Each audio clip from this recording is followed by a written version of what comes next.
the other kinds of information, other support that's required. And the question, therefore, which we'd like you to consider in the first instance is, in terms of response to aspirations among youth for entrepreneurship, do you feel we're sort of stuck in the same old ways? Is the environment static, or do we see dynamism? Is there change happening which would make it more possible for entrepreneurs to set up businesses, particularly young entrepreneurs? And if by doing so, in your thoughts, you could also share a few examples from your own work, that would be very useful. So, some thoughts on the environment, whether it's static or dynamic, and then examples. Mekin, could we just start with you? Sure. Good afternoon, everyone. How are you all doing post-lunch? Not sleeping. Okay. I don't know if that's true based on the response, but welcome, and thank you for showing up at this panel. Before I get to the question of is the ecosystem static or dynamic, I'd love to just ask or engage with the audience a little bit and ask their opinion on a few things. What do you think, if you were to go and ask young people the question कि business शुरू करने के लिए आपको क्या चाहिए? Like, what do you need to start a business? What do you think is the most common response? Idea. Funds. Exactly. So, let's not pass around mics. Let's not make this. This is a small group. We can keep this interactive. So I hear funds and money and willpower.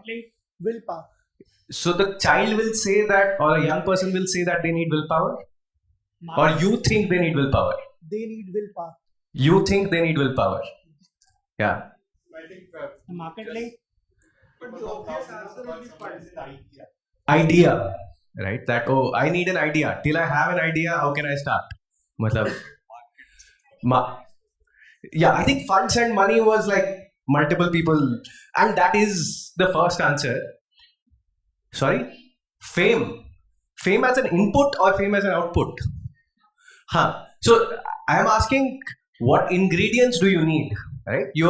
You want to be the enabler for the young person who wants to start, and you are asking the young person कि आपको क्या चाहिए? Like, what do you need to start a business? The first response from, and I've done this exercise now with a few thousands of young people, the first response is money, right? And then I generally follow up कि कितना पैसा चाहिए? How much money? Mostly 1 lakh. We are working with the women entrepreneurs, so young women entrepreneurs.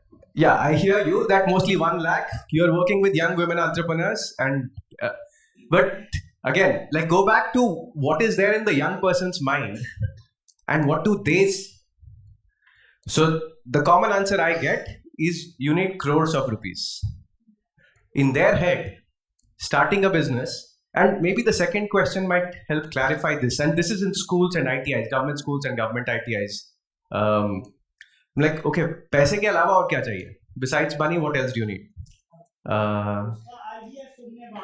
Uska idea sunne wala, right? So someone who respects. Now, but what young people say, बच्चे क्या कहते हैं या युवा क्या कहते हैं, and again this changes a little bit by age, is I need a lot of people. मुझे काम करने वाले लोग चाहिए, right? Who will work, and this is a small set of people compared to people who say money. And you realize that for most of the young people in our country, starting a business, उनके दिमाग में business is Birla Tata, right? उनके दिमाग में business is a factory. उनको किराने की दुकान वाला business वाला नहीं लगता है, right? They do not see the person driving an auto or the one who's selling vegetables. They do not envisage those people or tailors as an entrepreneur, right? And I think even though this might seem like I am nitpicking, but in my opinion, this is an important difference to understand and realize that what is aspirational for them versus what does it take to get started on the entrepreneurial journey is actually quite far apart, right? So I think just knowing and understanding, and whoever has seen any entrepreneur's journey knows that the entrepreneur starts with very little, right? If those of you who watch, sadly, another fact of life is that today in our society, the number of movies that highlight an entrepreneur story, like probably besides Guru, in every other movie, the entrepreneur is the villain. A young person experiencing, what are they seeing? And for them to then think about, oh, what do I become? How do I start? Right? This remains a little bit of a challenge. Okay, quickly now to your question, right? That so in my work at both Udyam and Game, we do a few things. We work on building entrepreneurial mindsets amongst young people, and we do this starting age groups of 14 onwards. One of the belief is that it's much easier to start building mindsets of independence, experimentation, grit at the age of 14, 15 than it is to do this at the age of 25. It's not that it cannot be done, it's a lot easier. And to know that our systems generally do not allow or do not encourage young people to be independent, right? Ghar pe aap maa baap ki suno, like you should listen, and obedience is a good quality. In our society, in our family, in our school, obedience is a quality that is respected. That is, मतलब कितना अच्छा बच्चा है, right? That's how we think about obedient kids. As an entrepreneur, you have to be independent, right? There is nobody to listen to. As in, you have to listen to yourself, and you have to listen to your customer, and nobody to guide you or nobody to exactly tell you what to do. So I think making this behavioral shift of from being obedient to being independent is an important journey to be made, and we believe it's important to start doing this and start experiencing this at a young age, and that's why we do our work in government schools across now about 3 states at scale, statewide programs, and 3 states in ITIs. Delhi, where we are sitting, is where the work is most visible. It's called the Entrepreneurship Mindset Curriculum. First period every day for grades 9 to 12th, along with an experiential, no textbook, no exam, activity-led curriculum. There are methods like live entrepreneur interaction or career research, where students go and research careers rather than experts telling them. And probably the most exciting part of the program is students doing business projects. So independently coming up with what they would like to do with the nudge of 2,000 rupees that the government provides to every child in 11th and 12th. And in groups of 1 to 10, they go and do business projects for a month to start with, and then a few of them carry on for a few months with some guidance from coaches, etc. And we believe that we've seen them change from not being able to speak and introduce themselves or looking down to getting into buses to sell their wares, to pitch to strangers, to figure out what else could be done or how to change their business ideas because this idea is not working. So the art of thinking or decision making starting to happen in a safer environment of a school or an ITI, and it happening in a fun project with friends, which I think is the largest reason kids go to school. Or so my daughter and my son tell me, that the only reason they go to school is friends. To do all of this with friends allows a little bit of that mindset shift to start happening. So that, and back to the question, that I feel like there is, before we jump to entrepreneurship, there is a need to focus on societally, how do we think about entrepreneurship? What is, do we value entrepreneurs? And have we made entrepreneurship understood to ourselves and to young people, so that for them the pathways become clearer. I feel that ecosystem still needs some distance to go. Thank you. We'll continue that trend of thought, hopefully in a second round. But I think what what we are trying to do today is to put together the jigsaw puzzle, or put together as many pieces as we can of a jigsaw puzzle that can ignite greater entrepreneurship among youth. And I think that's a very, very important point you made, that one of the biggest pieces, maybe even the centerpiece or a foundation, would have to be, at the high school level, where attitudes towards entrepreneurship, not just of young people themselves, but by some kind of a spin-off within their families and communities, begin to change. Shruti, could I call upon you to share your thoughts next, because in Yuva's work, there is that very strong desire to not just listen to what young people are saying, but then to use those insights, use processes, with which those insights could translate into action. So, again, what do you see happening in the space? Should be on. Okay, so first of all, a very warm good afternoon to everyone. I represent, I think this is working. Okay. Very warm good afternoon to everyone. I work for a team called Yuva within UNICEF. So the name itself suggests that the work that we do is for young people. And while we work to enable multiple opportunities for young people, entrepreneurship is one of the very important focus areas for us. Now, one of the most important roles that we play is to be a partnership platform where we bring different stakeholders who are working on, say, different solutions to entrepreneurship together. And by together, we mean that not reinventing the wheel, but making sure that the resources are exchanged, everybody can leverage on everybody else's work, and people can work jointly so that we all move in a similar direction.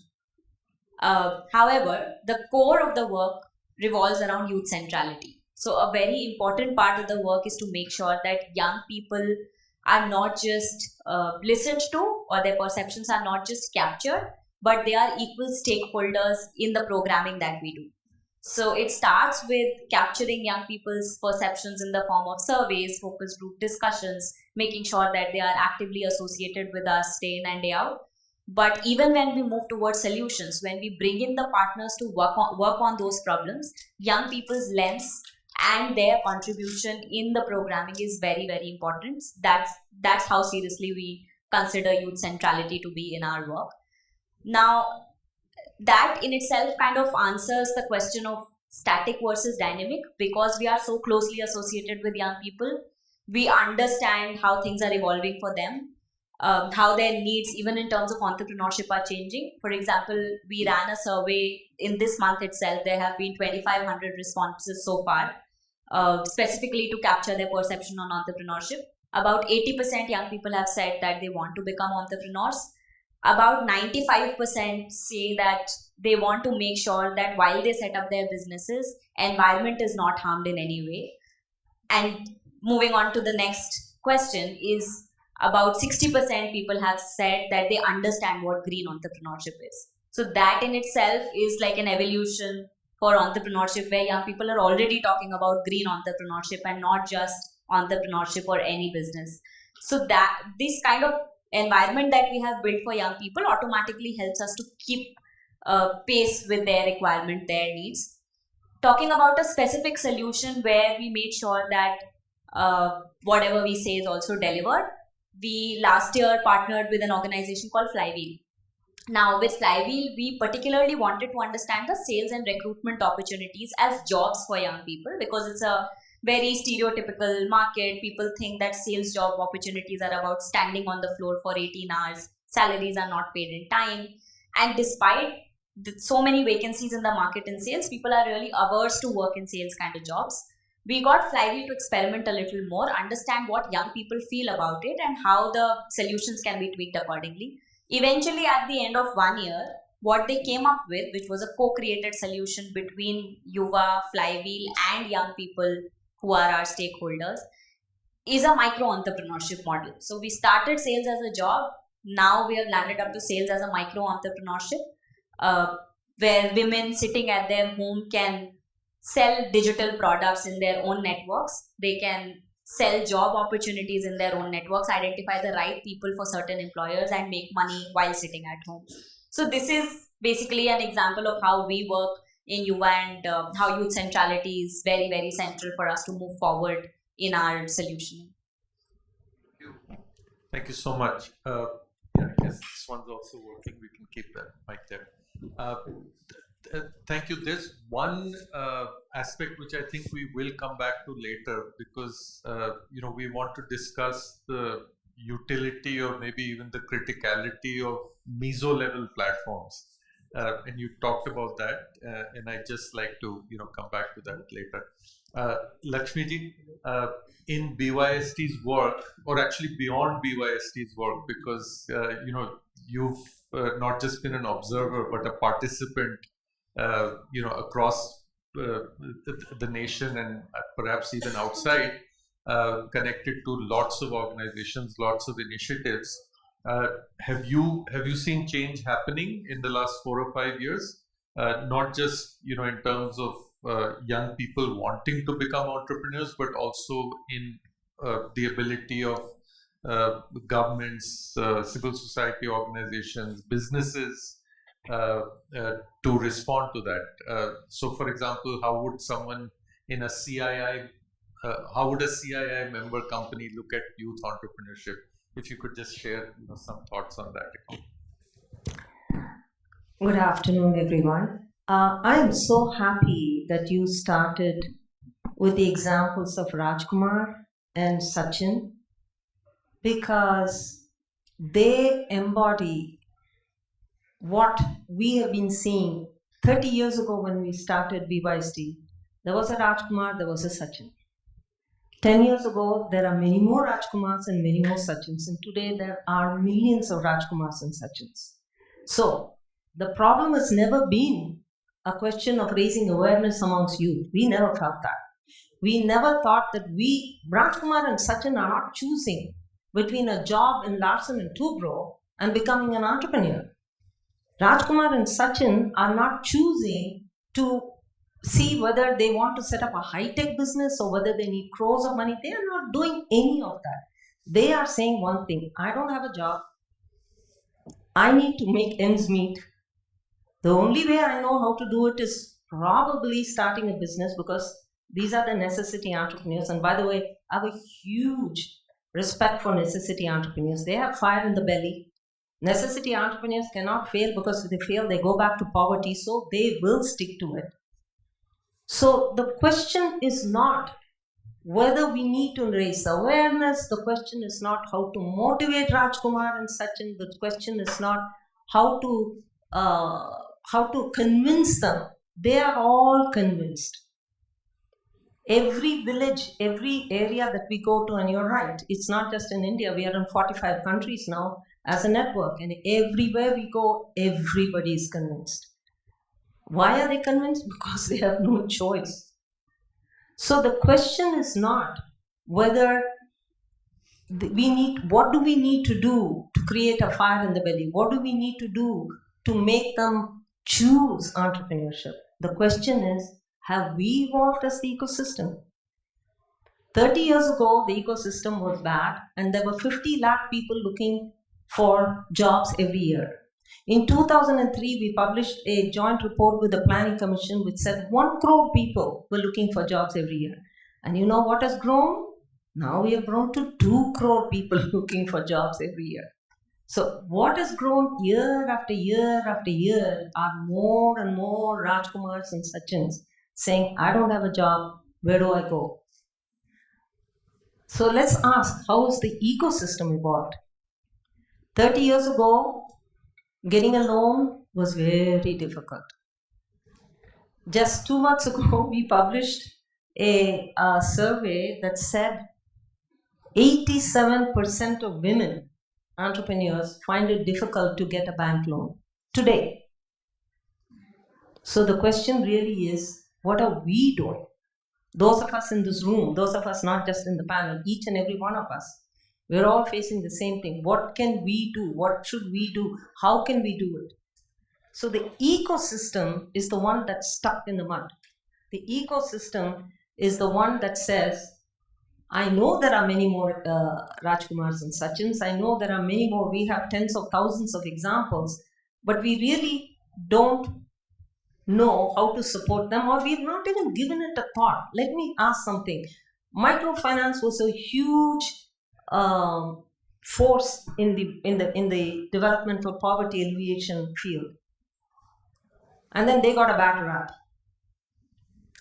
And then we said everybody has to become a unicorn. Now that's the thing, startups and unicorns. So you've got startups and unicorns on one side, you've got the microfinance on the other side, which has got a bad rap, and then said you can't charge any interest rate. No, you can't do this, you can't do that. What's happening to the Rajkumars and the Sachin? Where are they? They are in the missing middle. It is so sad that 30 years ago we coined the word the missing middle and showed who they were, and today they're still missing. They're nowhere in the picture. So if you start asking why, what is it in the ecosystem that we are not providing? What do they need? Look, we cannot debate everything. Do they need ideas? Of course they need ideas. Do they need someone to listen to their ideas? Of course they need someone to listen to their ideas. Do they need finance? Of course. Do they need this thing? Whether they need few lakhs or few crores, it doesn't really matter. What do they need? The needs have been the same. Needs have not changed. But in terms of whether we are meeting those needs, unfortunately, that too has been stuck. We conduct a business idea contest. We go around in rural areas with a big van, and it's got a loudspeaker, and it's like promoting a Bollywood film. We go around saying, who wants to be an entrepreneur? And then when we go to a tribal area like Raigada and Orissa, people say, there are no entrepreneurs here. Guess what? We got 800 ideas 8 months ago when we ran a business idea contest there. 800 ideas. Granted, not all those ideas are feasible or good or something, but 800 people were willing to put their name, and then they said what is their idea, and they dropped this idea in boxes under a tree. We leave these boxes, these business idea contest boxes, in local rural branches of banks. We leave it in district idea, anywhere and everywhere, and they drop their idea. So our ideas, is it rare to get ideas? No. A tribal district like that has 800 ideas. And again, we ran something recently in Jharkhand and Orissa, in the other parts of Orissa. A woman came up with the idea there is a lot of waste bamboo material. So she started making gift boxes out of that. Of course, she went to the bank and the guy said, waste material from bamboo making gift boxes? Of course not. We've never heard of that. And like DNA did, supporting these people, we supported it, and today she has a business which is it's barely 6 to 8 months old, and she's already given jobs to 20 people. Niranjan came to us, and he had some kind of education from a rural technical institute, and he came to us and he said he wanted to do simulation of race car driving. I don't know where he got that idea from, and of course the bank laughed him out of the door. What, race car driving? Simulation, is it a video game? No, it's not a video game. What the heck is it? It is something that you use where race car drivers can actually practice on it. And there is something produced in China, and they said that was too expensive, and it was. So he came to us, and of course he got a loan, and he went from 2 lakhs to 2 crores in 2 years during the pandemic. And he's now exporting to 53 countries, and he won the Global Entrepreneur of the Year award and came with me to Netherlands just in October. So the point is, who's Niranjan? I mean, who was listening to him with the ecosystem? And you're absolutely right. It's not that I'm sitting here and saying BYST has done this and BYST has done that. Of course, we have created 3.5 lakh jobs, and we are in 45 countries, blah, blah, blah. And we have, tens of thousands of entrepreneurs that we are supporting, financing, mentoring, and so on and so forth. But if you look at the solution that the country needs, 50 million jobs, just take, 2 crore jobs every year and just add up for the last back-ended for the last 3-4 years, you're coming up 50 million jobs. What do we need? We need 1 million entrepreneurs. And we are not going to get, yes, it's good to go and talk to schools. They are the future. But I would like to know, what are we doing for Rajkumar and Sachin's today? They exist. They already are 20, 24, 25. They are not sitting in schools. They are not waiting to finish their degree. They are not waiting to come up with ideas. They have ideas. They are waiting. We have a program in Satara, Sangli, Ranchi, name it, in all kinds of village areas in different parts of the country. And yesterday, in fact, 2 days ago, we had a program in which we had over 2,000 people participating from each of these locations. So we are a drop in the bucket. We know that. But having said that, I don't think it is about necessarily educating and bringing up. Of course, education is important. Of course, embedding the concept is important. But I would like to see something else different. Can we embed the concept of what we think is just mentoring? That is our core item, because mentors will tell you where to get the finance from.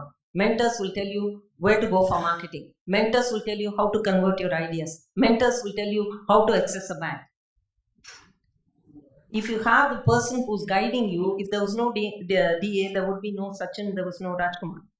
So, how do we create the BYSTs and the DAs and others, the games and everybody else? So, we believe that mentoring needs to be embedded into the DNA of Indian institutional framework. So, what we are doing is to go about converting bankers into mentors. We are converting district industry commission officers into mentors. We are converting ITI trainers into mentors. All of these people, if they wore a hat as a mentor, and if they were able to look at every Rajkumar and Sachin who comes down the pike, like Arun, who came to us, and yesterday when he was talking this thing, even one of my board members has said, what? He went from 2 lakhs to 21 crores? Yes, he did. What was he? An ITI graduate. And what did he have an idea to make plastic mulching for farmers and so on. And now he's benefiting millions of farmers. So the idea is, what is it that we need to do? I think we all need to sit down and ask ourselves, are we trying to raise awareness amongst the ecosystem, or are we too much worrying about what Rajkumar and Sachin need? They have everything that you need. They are self-sufficient, they are good. It's we who need to figure it out, what happens next. Thank you. Thank you. I think you made a very powerful statement there, saying mentoring as a centerpiece, and there'll obviously be other pieces. The need to embed that within the institutional framework, within institutions. And if I could cross the line a bit and add half a sentence there, which is without making it a government scheme, because that could have its own pitfalls, or at least not work with the kind of energies that you would require in true mentorship. Kanika, sorry to keep you waiting. No, any myth I had about knowing you as a moderator and I would get first preferences now broken. But we've had the pleasure of working together for 11 years now, so I can take the liberty of making you wait for quite some time, and also ask you to make some quick additions to what we've been talking about in as brief a time as possible. Yeah. Thank you, Matt. I feel like there's bits and parts of everything that I wanted to say that has already been said, but I won't repeat a lot of stuff, but I'll sort of try to look at it in a more complex manner. So if you look at a little bit more facts and figures for everyone, if you look at the 2008-9 financial collapse, apparently unemployment for youth is a phenomena where most of them still haven't recovered from that. Pandemic, again, 46% of the youth who had lost their jobs, they still haven't recovered. So there's obviously a deep system issue which is not enabling the young people to actually look at coming out of this unemployment, and there's a whole spectrum of unemployment in India, and address their economic opportunity. And I sort of try to look at it from one or two things that you said. which is that it's true. Even when we did a nationwide survey recently, and we did a panel survey with Development Intelligence Unit, where we found that 44% of young people do want to set up a business. However, when we're working with them at the grassroots, we also realize that yes, they do want to set up a business, but they also want that government job. That's still very, very lucrative. And they still want that large company. So I think it's still that surface level desire, which needs, I think there's still a little bit more work to be done in terms of nurturing that and what we call in our words unleashing energy. So that's the first kind of work that we do, where not only do we look at understanding the aspirations, which in fact it's very interesting that you mentioned the challenge, because we also run something which is called Kaun Banega Next Business Leader. And it's interesting is that 800 applications, that's exactly the amount of applications. I think my colleagues were smiling when you said that, because that's the amount of applications that we got when we ran it in about 10 villages the first time.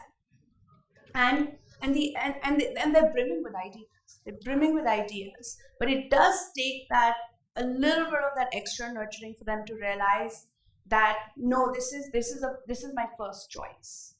That this is something that is extremely powerful, and a lot of the work that we do in unleashing these energies is also with the families and communities, because even if someone wants to set up a business, the family doesn't think it's a great option. So our first entrepreneur who won KBBL, Kaun Banega Next Business Leader, has actually dropped out. He's 19-year-old. He had a brilliant idea. So I'm telling you an example of a failure that we had. And because his family just decided to go against it. He had found the loan, he had the resources, everything. He just wasn't able to set it up. And I think a lot of the work we do in terms of sensitizing entrepreneurship for communities and families sort of comes under that umbrella. I think the second is that young people do connect with other young people. And Megan, it's very interesting that you mentioned that they look up to people, to the big businesses and think that's what they want to become. We've had a slightly different view or an understanding, where if you look at that deep hidden respect, it is for that entrepreneur who's actually able to sort of set up that business. So it's that hidden kind of a respect that we feel in our deep listening we've been able to take out. And their first point of reference is always that person. They'll always go to that person and ask, okay, you set up an information kiosk, how do I set up an information kiosk? So creating a peer-to-peer connection, so we're also doing a mentor kind of a network, but more with entrepreneurs to entrepreneurs who are able to create that shared identity of entrepreneurship that sort of connects them to each other. I think the second is that Prajapati is an example of a change agent. He's helped set up many other businesses, and young people have so much of a potential to do that. So how does an entrepreneur become a change agent in their community through some of these tools and methodologies that we have? That's another area of focus of work in that shared identity space. The third is, and I wanted to touch more upon what you said about the ecosystem. And I think the first two areas are important, but I think this is the most important one. Because we've also realized that when we did the survey, while the aspirations, if you compared the trajectory of the aspirations changing, they had changed in the sense more and more people still want to set up a business. But our ecosystem remains the same. There are the same challenges that everyone talks about. There are the same market and mobility issues that we continue to talk about for women. So perhaps I think it's very, very important to also look at ourselves and our role in facilitating entrepreneurship, and let entrepreneurship be actually entrepreneurship for young people, and perhaps not look at it from a top-down enterprise development view, but how does the ecosystem emerge? And no, not one more government scheme, but the ecosystem becomes so strong that not just Silicon Valley entrepreneurs or the startups, but these everyday entrepreneurs are able to become strong. Thank you. Thanks.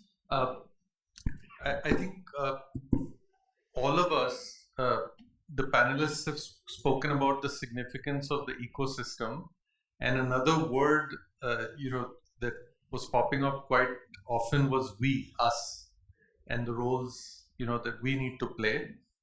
That sort of connects into, our next question that we wanted to cover here before opening the floor for the audience, which is that at the micro level, there are lots of initiatives, a lot is being done. And when I refer to micro, I'd refer to DA's work, for example, as being at that level.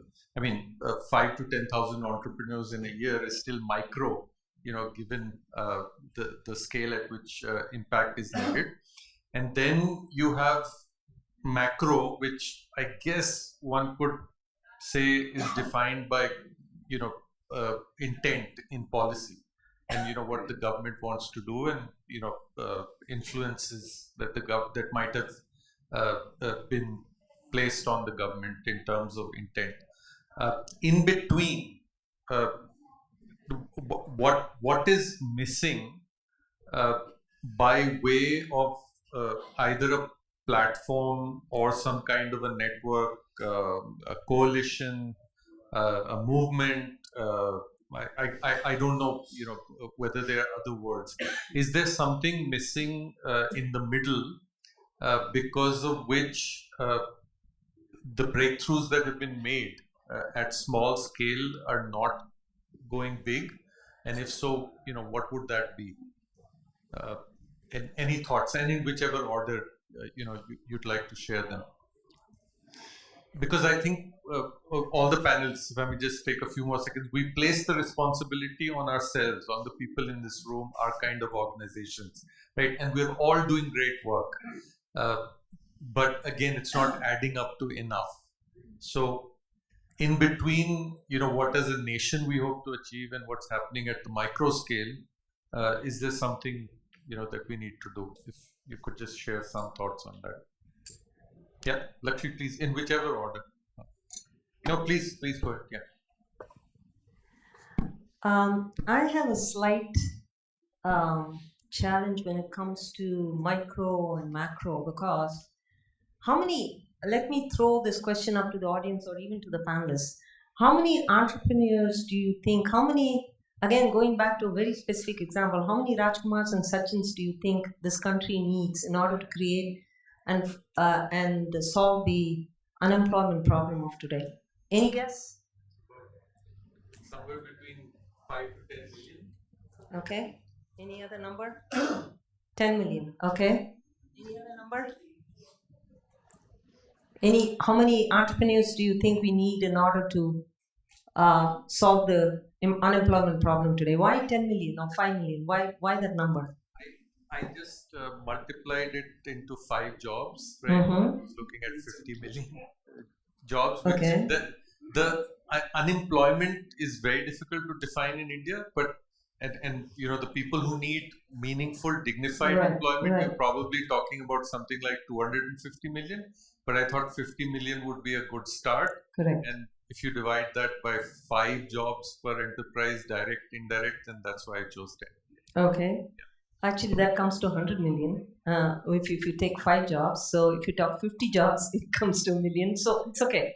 It doesn't matter. The point is, I understand what does numbers mean. My question here is that whether you say, I think it's 1 million because people create 10 jobs on the average from what we know, and probably he does, and then 40 indirect jobs. Okay, it doesn't matter how you do the math.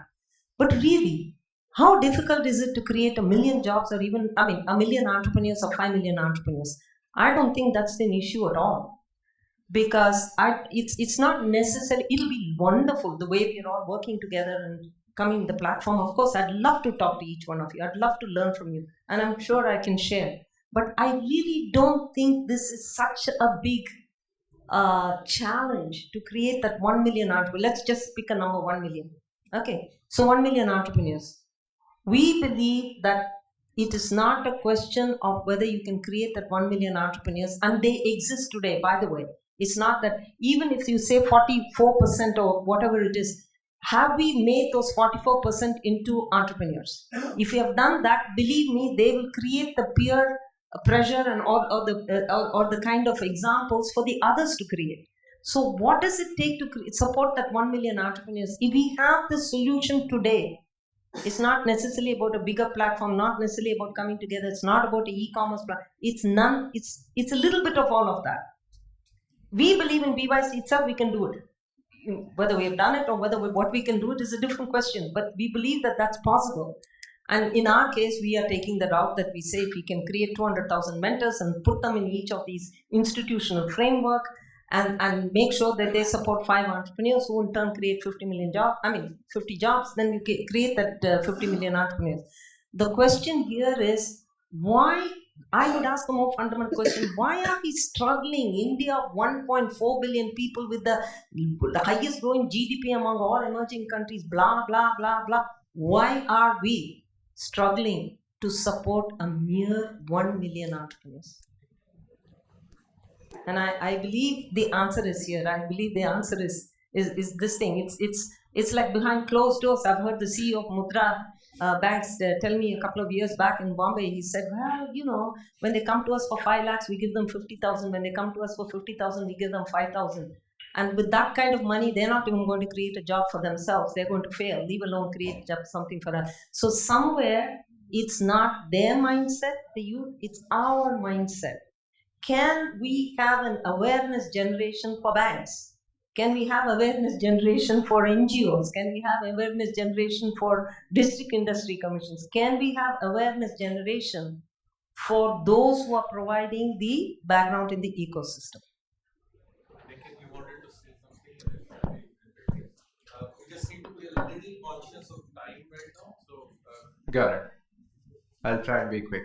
I think first, I think what I heard from all the panelists was, and deeply resonate with, youth have tremendous potential. Our role is not to motivate them, to guide them. It is to, I think of unlidding them, right? Take the lid away. They are constrained, take constraints away. I feel India being the scale and being the country that we are, there are, for every story, the opposite story is also likely to be true, right? It's very, very likely that you will have, as in we heard 2 stories today, but you will also have the opposite of those stories to be true. And which is why it's important for us to hold ourselves accountable, important to look at us in terms of macro shifts that you're able to make.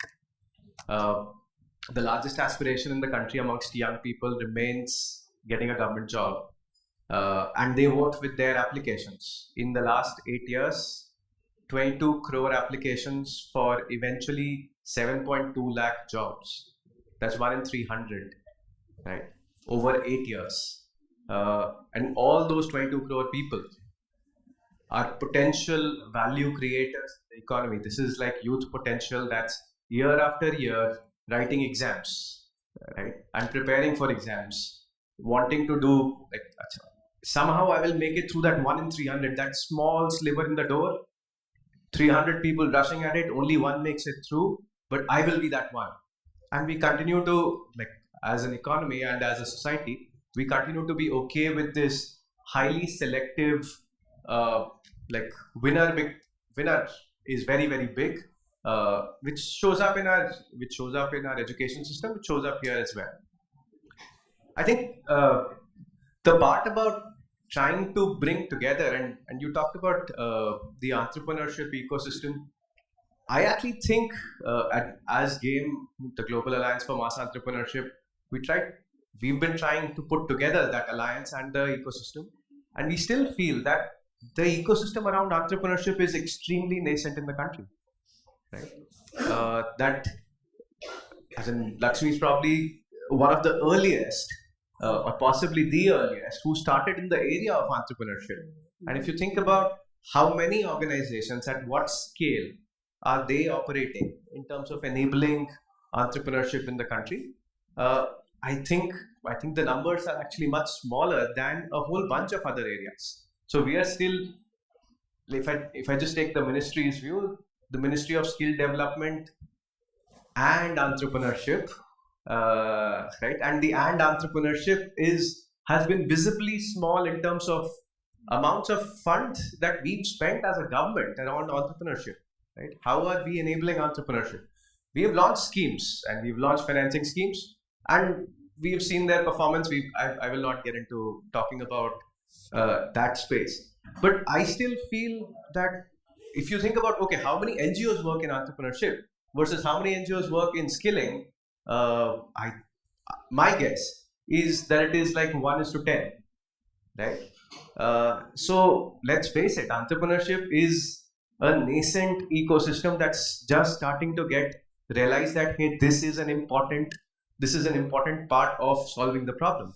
We thought by skilling people we will be able to solve our jobs problem, and anyways we've seen that story play out. I still believe if we aim for excellence in skilling, we have a hope, but with like short-term band-aid kind of skilling, I don't think we're going to enable people or get jobs. So I think to sum up, there is a lot to be done, and we are at a very, very early stage as a country in terms of enabling entrepreneurship. If you feel like, okay, entrepreneurship is doing a lot, all we have to do is to look at that 22 crore number, right? That's the number of applicants, and that's what is potential for people who are waiting to be told what to do, who are wanting a job, wanting a government job. And that aspiration has to shift. People have to believe that they can contribute, they can add value besides preparing for an exam. And I think if that human capital shifts towards creating value, towards taking initiative, towards solving problems, I feel like we will be a very, very different country. If not, we will continue to be this highly selective and highly unequal country where the top 1% go on to become extremely rich, right? But the rest, we're like, okay, our GDP is growing because it's an average number, right? Our top 1% will grow a few thousand times, but for most of the population, there will be no growth or very, very little growth. And we will still say that, oh, we are the fastest growing economy. But nothing changes for majority of the people of the country. So that's what we are staring at. If we do not shift lens from celebrating the success of the outliers to like thinking about and demanding like, okay, how do all of us, or how do 50% of young people? So today our gross enrollment ratio is 27%. 73% of our kids don't go to college, right? What does the school do to enable these 73% people to face life, right? Except for writing exams, what else do they learn so that they can go face life, right? And I can go on with this in terms of like, hey, systemically, we are geared towards the exception, right? We teach to the exception, we celebrate the exception. We are not geared as a society, as a culture, as schools and systems. We're just not geared to push a large number of us ahead. We are very, very happy for like that one person moving ahead. Thanks. Was there someone who wanted to clap? If you did, please do so. Not just for Mekin, but for all of our speakers. We are running out of time really fast, and I want to make sure we hear from Shruti. Your thoughts on maybe a few points that we touched upon, but anything else that you'd like to add? Yeah. Just a couple of very quick points, and kind of resonating with what Lakshmi and Mekin were saying, that let's not make entrepreneurship another competitive exam, is what I feel. Even today, when we go out and look at the solutions in terms of entrepreneurship, there will be 20,000 people applying for ideas. Eventually, top 3 will come out as the winner. What happens to the remaining, we don't know. And when we talk to the young people, one of the major reasons why they don't want to pick up entrepreneurship and why they are inclined towards jobs is very natural. I'm sure 95% of us sitting in this room would want a safe and secure job at home rather than entrepreneurship. And the reason is ability to take risk. Why should we take a risk on something where we feel that the chances of success is probably 1.5% or 1%, etc. So as a system, and as all of us working here, maybe we can ensure that more people are provided seed funds at the end of the day, and we are able to basically give them a signal and say that, look, you go and experiment, but there is a cushion for you to fall back upon, instead of saying that you take the risk, but if it fails, then you are the one who is going to bear the brunt of it. So that's something that all of us here as ecosystem enablers need to think. To the larger point of macro and micro and what is that missing middle, at UNICEF, at HUBA, that's the intent that we are having, that there is a larger government sitting out there. There are a lot of innovative solutions in the market. How we as a platform can provide an opportunity to all these solutions to come together. Think not just in terms of scale, but where to strike the balance between quantity versus quality. So have the scale, but also make sure that the results at the ground are making sense and not just the numbers. That's all I just wanted to add. Wonderful, thank you. I thought that was beautifully put. Let's make sure entrepreneurship does not become a competitive exam for many people. The social media people might be picking that up. So thank you for capturing it that way. I think there's another huge takeaway from today, which is that we have to examine the ecosystem and understand to what extent it's evolved. At what stage of evolution is it, and what needs to be. What kind of demands do we need to place on organizations such as ours that largely operate at the meso level? We have I've been told 4:15 is a hard stop, and a few of our panelists have to catch flights. So we have, my guess is about 6 or 7 minutes. Any questions, comments, thoughts, ideas, suggestions on how we can address this from the panelists? Yeah, if someone can run across to the mic. Let's do that, but please keep your statements very short. Yeah, I'd really appreciate that. Thank you for the wonderful discussion. And, so I just want to... If you could introduce yourself. Yeah, so myself, Mohammed Tripathi, I'm from Grameen Foundation. So I just want to go to your point only. So now we heard of Sachin and Rajkumar, and we also in the previous session we heard of Pooja there. So they have many business ideas, and Pooja needs to have that support from HCL and Access Development Services to become such successful now.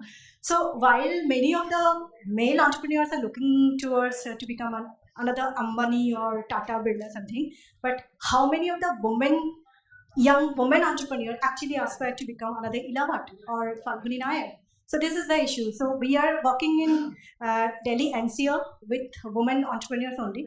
And when we are actually going to them and offering them to expand their business, to link them to different opportunities, growth opportunities, market and financial linkages, the answer, what is coming from them, the first thing is that they have become an entrepreneur because they want to support their family. I have become an entrepreneur because I want to do something by myself. I want to become self-independent. These are the answers. And towards linking to this kind of platforms, the thing is, I have to ask my father, I have to ask my husband. उसमें तो risk बहुत ज़्यादा है. So confidence, risk taking, freedom to work, these are the things. And I know DA is doing phenomenal work in Bundelkhand and Eastern UP. Beast is doing many things with a young. Grameen is also doing, but where is the collaborative approach towards this? Sure. Any of our panelists, we'll just take a few more points. I think one clarification that needs to be made is between Mekin and Kanika.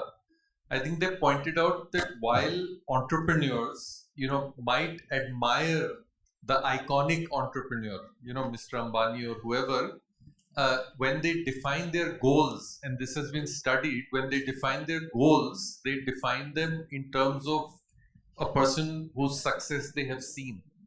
Bade bhaiya. So it's not.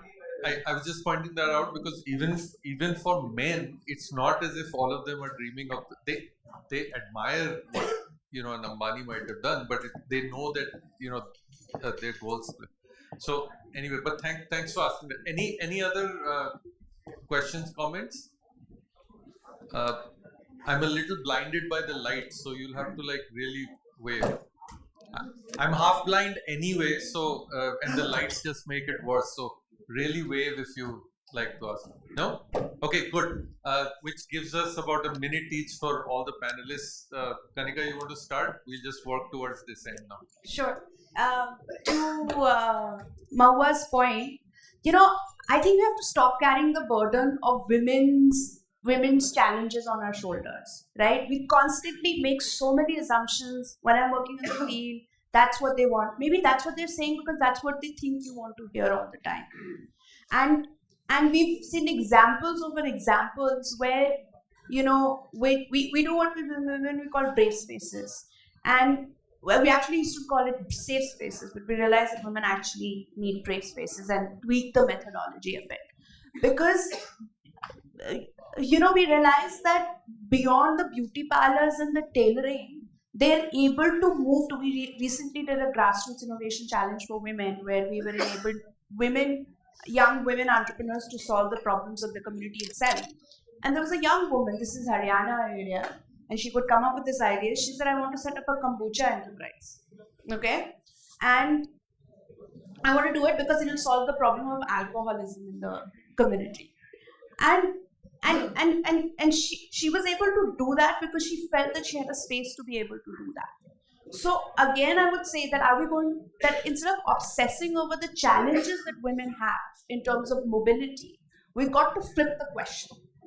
What if we focused on the strengths and not the challenges? So for example, with women's mobility, we now actually set up an e-rickshaw network where women would solve it themselves. So that's the kind of approach that I would, request you to take. Going back to the previous point, and I'll close with that really briefly, is that we also did a little bit of calculations and figured out that 3 enterprises per block will actually solve, India's employment challenge. Because it might seem huge when you look at it in terms of the entire scale, but if you really break it down to a block level, that's all that's required, assuming that each enterprise is able to create 3 jobs. And I would again, per year. Yeah. And we also realized that, like you said, that the entrepreneurship ecosystem is very, very nascent. But we also realize the organizations that are working in the field to just caution them to not treat it like a livelihood stock time kind of thing or a training kind of a space. Because entrepreneurship is not like that. You cannot hand it down to anyone. So make it much more bottom up because, I always love thinking of it that the youth aspirations are actually the future of work. So don't let the future of work be dictated by you and sort of take it ground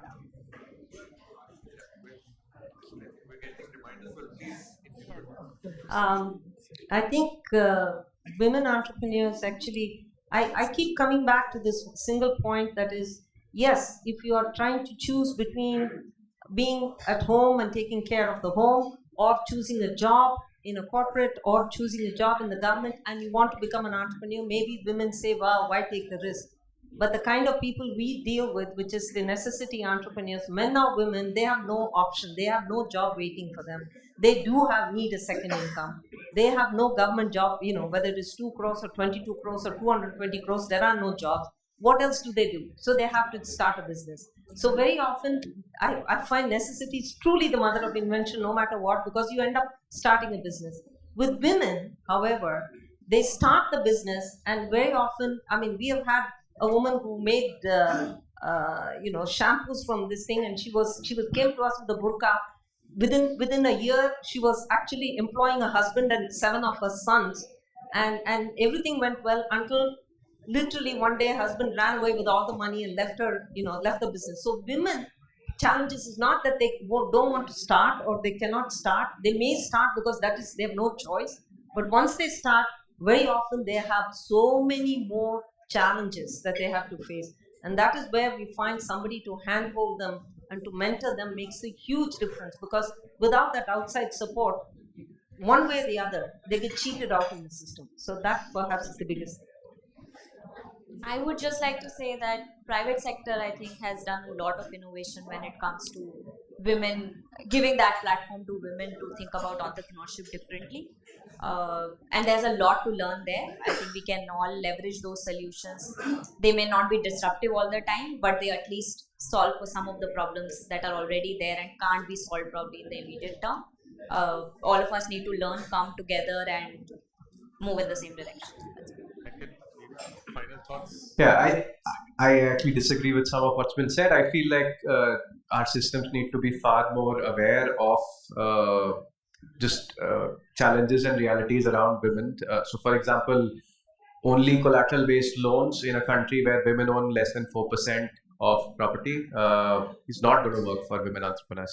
So, I can go on, but I will wrap with I have found women entrepreneurs to be far grittier, and they need a lot more champions and allies rather than people who are goading them or who are preventing them from starting. I think one of the mantras we use is to look at the strengths of women and not the problems, right? And solutions can be found. Okay, I'm getting signals from everywhere, including the heavens, that we need to, conclude. So let's do that. A big round of applause for our panelists. Thank you so much, and thank you everyone for listening so patiently to what I hope was a productive, interesting, enjoyable, useful conversation. Thank you so much, and I'll hand over now to our host. Thank you, everyone. First, I would like to apologize to Mr. Shashtant Patara sir for mispronouncing your name. Sorry, sir. Thank you for pushing us all to think what is it that we are doing in creating a conducive ecosystem for youth entrepreneurs. And this was a very thought-provoking session. Thank you, panelists. Now we will take a networking break and reconvene here only for valedictory session. So, see you soon. Thank you.